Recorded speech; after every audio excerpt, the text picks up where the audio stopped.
My first 5K is now just 2 days away. I finished my training with Wade at the Human Performance Center last week, and I wanted to show you one last story on my progress.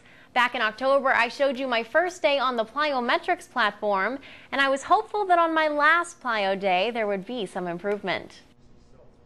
You might be wondering how these plyometrics drills are going to benefit me on race day. Well, all this jumping around is preparing my body to pound the pavement. In relation to your race, like what we're working on is just your body endurance-wise, getting used to that repeated foot strike when you're out running your 3.1 miles. On my first day of plyos, I completed 24 jumps from the first to second quadrants in 20 seconds. On my final day, I made that 24 look like slow motion by completing 40 jumps in the same amount of time. Jumping from the first to fourth quadrants was a similar story.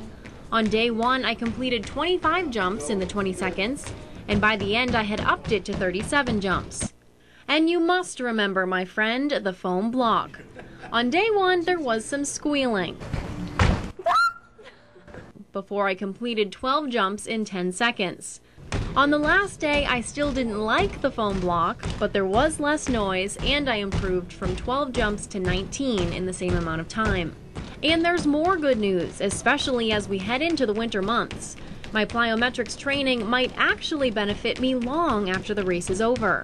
You can take away from this from your training is it's going to help you in your running, but then ordinary life, when you're out walking outside and you hit some ice or something like that and you slip, you're going to better be able to control your body and hopefully not go crash into the ground.